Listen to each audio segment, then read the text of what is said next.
നമ്മൾ പറഞ്ഞത് ഈ ശരീരഭാഷയെക്കുറിച്ച് അത് വളരെ അന്ന് ഈ ക്യാമറകളില്ലാത്ത കാലത്തായതുകൊണ്ടാണ്. ഇല്ലെങ്കിൽ അന്ന് തന്നെ വലിയ വാർത്തയായിരുന്നു. പൊതുയോഗത്തിൽ വെച്ച് നോട്ടീസ് കീറിക്കളഞ്ഞ, ചോദ്യം കീറിക്കളഞ്ഞ, കത്ത് കീറിക്കളഞ്ഞു എന്നുള്ളത് തന്നെ വലിയ ചർച്ചയായി മാറും. അതിലൊരു മാറ്റവും CM വരുത്തിയിട്ടില്ല. അല്ല, അത് ഒരു സ്വാഭാവികമായിട്ട് വരുന്ന കാര്യമാണ്, മറ്റൊന്നുമില്ല.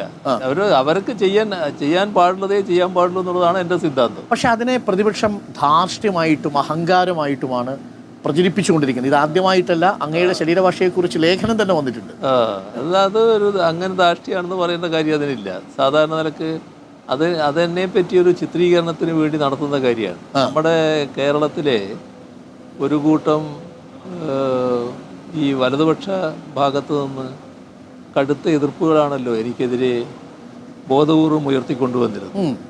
അപ്പോൾ അങ്ങനെ ഉയർത്തിക്കൊണ്ടുവരുമ്പോൾ നമ്മളിപ്പോൾ സംസാരിക്കുമ്പോൾ ആ സംസാരത്തിൽ പല മുഖഭാവങ്ങളുണ്ടാകും. അതിൽ ചില കാര്യങ്ങൾ പറയുമ്പോൾ വളരെ ശക്തമായി പറയുന്ന നിലക്ക് ഒരു കടുപ്പിച്ച മുഖഭാവം ഉണ്ടാകും. ആ കടുപ്പിച്ച മുഖഭാവം മാത്രം എല്ലാ ഘട്ടത്തിലും കൊടുത്താൽ നിങ്ങളൊരു കടുപ്പക്കാരനായി.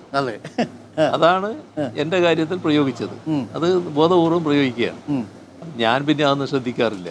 നിങ്ങൾ ഏത് എങ്ങനെ ചിത്രീകരിച്ചാലും ജനങ്ങളായിട്ടാണ് വിലയിരുത്തുക. അവരുടെ അനുഭവത്തിൻ്റെ അടിസ്ഥാനത്തിലാണ് ഏതാളെയും വിലയിരുത്തുക. ആ വിലയിരുത്തലിൽ ഒരിക്കലും എനിക്ക് ഒരു നീതികേടുള്ളതായി തോന്നിയിട്ടില്ല. ജനങ്ങൾ എപ്പോഴും എൻ്റെ രീതിയിൽ തന്നെ വിലയിരുത്തിയിട്ടുണ്ടെന്നാണ് ഞാൻ കാണുന്നത്.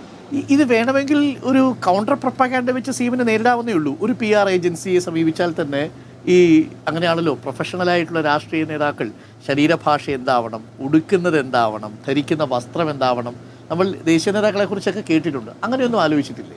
അങ്ങനെ ഒരു ആവശ്യമില്ല. പ്രൊഫഷണൽ PR വെച്ച് അങ്ങനത്തെ ഒരു ആവശ്യമില്ല. പക്ഷെ PR ആണ് അങ്ങേക്ക് നേരെ ഉയർന്ന ഏറ്റവും വലിയ ആരോപണവും. അത് വലിയ ആരോപണമായിട്ട് വരുന്നുണ്ടല്ലോ. ഇത് എൻ്റെ പത്രസമ്മേളനങ്ങളെ കുറിച്ച് തന്നെ പറഞ്ഞല്ലോ.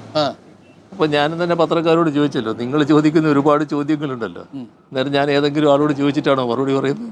ഞാൻ എൻ്റെ മറുപടി പറയില്ലേ. ഞാൻ ഈ ഇൻ്റർവ്യൂവിന് CMനെ ക്ഷണിക്കുമ്പോൾ CMനോട് ഞാൻ വെച്ച നിർദ്ദേശം നമുക്ക് യാത്ര ചെയ്തുകൊണ്ട് അഭിമുഖം നടത്താം. ഏതെങ്കിലും തരത്തിൽ CM ഇങ്ങോട്ട് പറഞ്ഞല്ലോ, നിങ്ങൾ ഇവിടെയൊക്കെ വരണം എന്ന് പറഞ്ഞതല്ല, അതും കൂടി ഒന്ന് പറയുന്നത്. It's not part of PR. കാര്യം അങ്ങനെ വ്യാഖ്യാനിക്കാനുള്ളതുകൊണ്ടാണ്. പക്ഷെ അങ്ങനെ തോന്നിയിട്ടേ ഇല്ലല്ലേ? ബോഡി ലാംഗ്വേജ് ആവശ്യമില്ല, മാറ്റാം.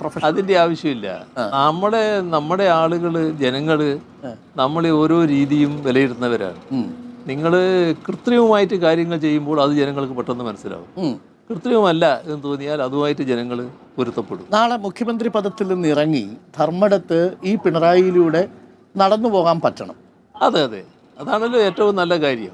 ജനങ്ങളുടെ ഇടയിൽ ഇറങ്ങുക, ജനങ്ങളുമായിട്ട് സംവദിക്കുക, അവരുടെ കൂടെ ഇരിക്കുക, അതൊക്കെ ഏറ്റവും നല്ല സമയമാണല്ലോ. അങ്ങനെ ചിലത് മിസ് ചെയ്യുന്നുണ്ടോ ഈ കഴിഞ്ഞ 10 വർഷത്തിന്?